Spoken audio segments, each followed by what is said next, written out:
বিশ্বনবীকে হত্যার জন্য আসছেন, ধরা পড়ে গেছেন, এখন মসজিদে নববীতে বেঁধে রাখছে, তার মানে বন্দী। এখন স্ট্যাটাস কি? বন্দী, ক্যাপটিভ।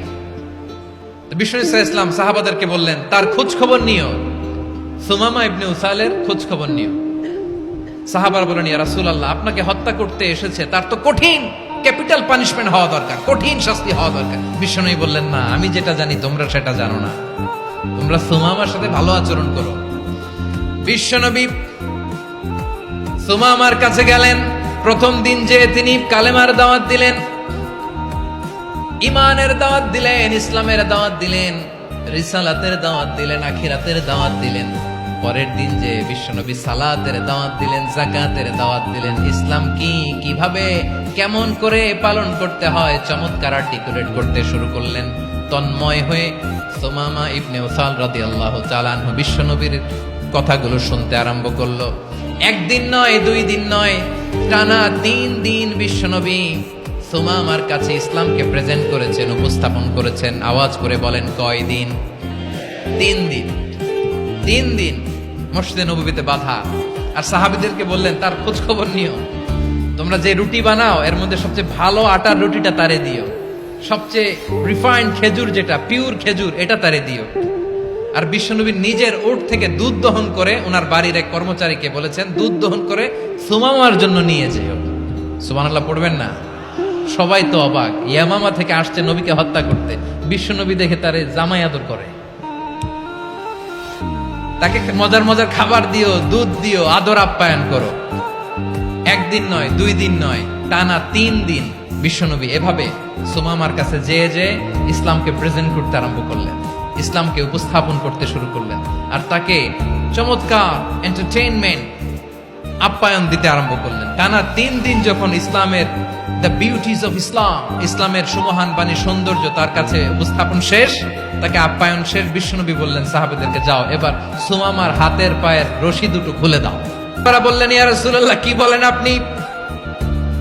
ও তো হত্যাকারী, সুযোগ পায় নাই, আপনারে মারতে পারে নাই, ছেড়ে দিলে আবার ও আপনার উপর তলোয়ার নিয়ে ঝাঁপিয়ে পড়বে। নবী, এই সিদ্ধান্ত আপনি নিতে যাবেন না।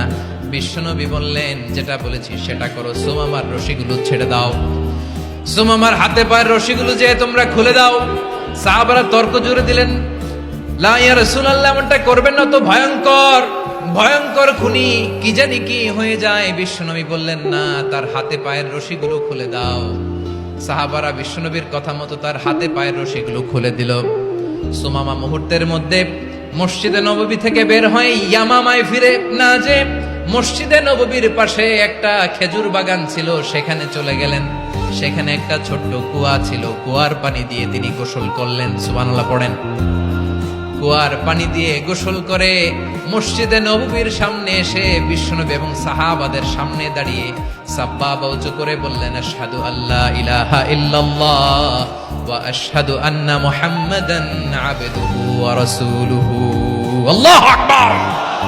আমি সাক্ষ্য দিচ্ছি আল্লাহ ছাড়া কোনো ইলাহ নাই, আর মুহাম্মদ আল্লাহ তাআলার প্রেরিত বান্দা এবং রাসূল। প্রিয় ভাইয়েরা, ইহসান দিয়ে যা জয় করা যায়, কঠোরতা দিয়ে সেটা কঠিনকালেও জয় করা যায় না। আওয়াজ করে বলেন ঠিক কি না? এবার সুমামা দাঁড়িয়ে বলে, ওগো নবী, আমি তো কালিমা পড়ে মুসলমান হয়ে গেলাম, এবার শোনেন, এই মুহূর্তের আগে আপনার চেহারার চাইতে নিকৃষ্ট কোনো চেহারা আমার কাছে ছিল না, কিন্তু শাহাদা পাঠ করার পরে আপনার চেহারার চাইতে উত্তম শ্রেষ্ঠ কোনো চেহারা আমার কাছে আর নাই।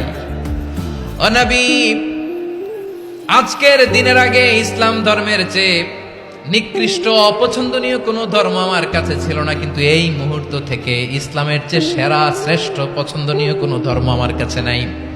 নবী গো, আজকের দিনের আগে মদিনার চাইতে অপছন্দনীয় নিকৃষ্ট কোনো শহর আমার কাছে ছিল না, কিন্তু এই মুহূর্তের পর থেকে মদিনার চাইতে কোনো শ্রেষ্ঠ শহর আমার জানা নাই।